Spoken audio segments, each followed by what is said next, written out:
হ্যাঁ, এই যে দেখেন আপনার সেই ওষুধ দেওয়ার পরে মাল এখান থেকে সব আউট, কোনো একটা আর ধান কাটেনি। ওই দিন ধান কাটিয়ে সব এই যে কী অবস্থা করেছে। ওই যে কী ওষুধ দিলেন ওর তো নাম মনে নেই, ডায়রন। এই যে দেওয়ার পরে এত পরিমাণে গন্ধ, ডাইনামিক এত পরিমাণে গন্ধ, আমি হাতে সাবান দিয়ে মাটি দিয়ে তাও এর সে গন্ধ দূর করতে পারতেছি না। লাস্টে আতর মাখেছি, তাও সে গন্ধ দূর আসছে না। এই যে ইন্দুরি ধান কাটিয়ে শেষ করে দিয়েছে। এই দেখেন অবস্থা, এ দেওয়ার পরে সব কটা পালাইছে। এই যে গর্তগুলো দেখেন, কে একদম এখানে শেষ করে দিয়েছিল কাটিয়ে, ওটাও কেটেছে ওই যে ওই পাশে। পরে এই পাশে একদম এরপর দিয়ে সব দিয়ে দিয়েছি, দেওয়ার পরে এখানে আর এখানে আগাছাড়ি চলে গেছে অন্য পাশে। এই বইতে এমগল দেওয়া, ওই যে মাদলাই কাটি দিয়েছিল এই যে এখানে, এই যে এইখানে দেখেন মাদলাই কাটি দিয়েছিল, এখানে দিয়েছিলাম বেশি করে। এই যে মাদলাই কাটিয়ে সব লাল হয়ে গেছে, নিচের পাতা আবার উপরতে পাতা ছেড়েছে সব।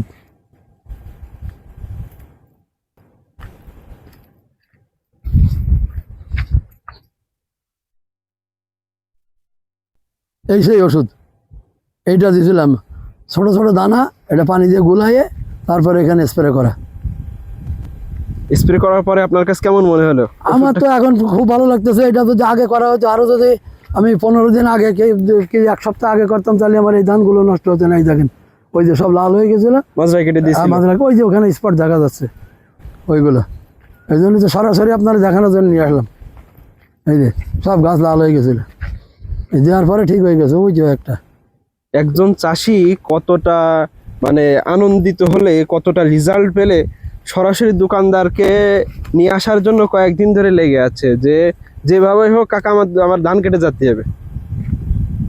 তো যাই হোক, আজ চলে আসলাম। তো এসে দেখি যে কাকা আমাদেরকে এত কি জন্য মানে তার ধান ক্ষেত নিয়ে আসতে চাচ্ছে, তার বিষয়টা আজকে বুঝতে পারলাম যে তার ধান ক্ষেতের মানে একেবারে টোটাল কোনো মাজরা পোকা নেই। এমগোল্ড ব্যবহার করার পরে ধান ক্ষেতে আর কোনো মাজরা পোকা নেই। এ কারণে চাষি মানে আমাকে তার সরাসরি ধান দেখানোর জন্য নিয়ে চলে আসলো। তো যারা ধান খেতে মাজরা পোকা নিয়ে ভুগছেন, তারা এমগোল অথবা আপনার রেড কাট, এমিনেন্স কোম্পানির আছে রেড কাট এমগোল, এগুলো খুবই ভালো রেজাল্ট দিচ্ছে বর্তমান। তো রেড কাট ব্যবহার যারা করেছে তারাও আমাকে এভাবে পাগল করে দিচ্ছে যে চলেন আমার ধান খেতে চলেন, আগের অবস্থা দেখেন এখনকার অবস্থা দেখেন। মানে ধান খেতে যখন কোনো মাজরা পোকা আক্রমণ করে, তখন অটোমেটিক ধান লাল হয়ে একেবারে ধান নষ্ট হয়ে যেতে থাকে। তো সেই সময় চাষির মাথা একেবারে খারাপ হতে থাকে যে কিভাবে এই সমস্যা থেকে আমরা প্রতিকার পাবো, কিভাবে এই সমস্যা থেকে আমরা উদ্ধার পাবো। এই কারণে চাষিরা সবসময় চেষ্টা করে যাতে খুব দ্রুত শর্ট টাইমের ভিতরে ভালো একটা রেজাল্ট পাওয়ার জন্য। তো তখন চাষিরা চেষ্টা করে যাতে করে ভালো রেজাল্ট পাওয়ার জন্য ভালো মানের কীটনাশক ব্যবহার করতে। আর যখনই ভালো মানের কীটনাশক ব্যবহার করার পর রেজাল্ট পেয়ে যায়, তো তখনই সাথে সাথে যে দোকানদার ওই ভালো মানের কীটনাশক দেয়, ওই দোকানদারের পরে একটা আস্থা চলে আসে এবং ওই দোকানদারকে দেখানোর জন্য নিয়ে চলে আসতে চায় যে দেখেন আমার ধানের অবস্থা দেখেন, আগে কি ছিল আর এখন কি হয়ে গেছে। মানে রেড কাট এমগোল এগুলো রাতারাতি রেজাল্ট পাওয়ার মতো একটা সেরা কীটনাশক।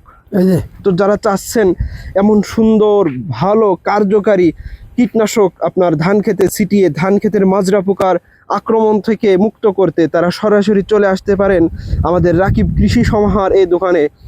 এই দোকানের লোকেশন যশোর মাগুরা মহাসড়ক, খাজরা কলেজ গেটের অপোজিটে। এখানে আসলে আপনারা সর্বদাই আমাদের পাবেন, এবং যদি আপনার কোনো রকম পরামর্শ লাগে তাও আমাদের থেকে নিতে পারবেন। এবং আমাদের পরামর্শ এবং কীটনাশক এবং ছত্রাকনাশক, আগাছানাশক যে কোনো কিছু ব্যবহার করে আপনার ধান ক্ষেতটাকে সুরক্ষিত করতে পারবেন। আজ এ পর্যন্তই, ইনশাল্লাহ দেখা হবে পরবর্তী কোনো ভিডিওতে। সে পর্যন্ত আপনারা আমাদের সাথে থাকুন। আসসালামু আলাইকুম ওয়া রাহমাতুল্লাহ।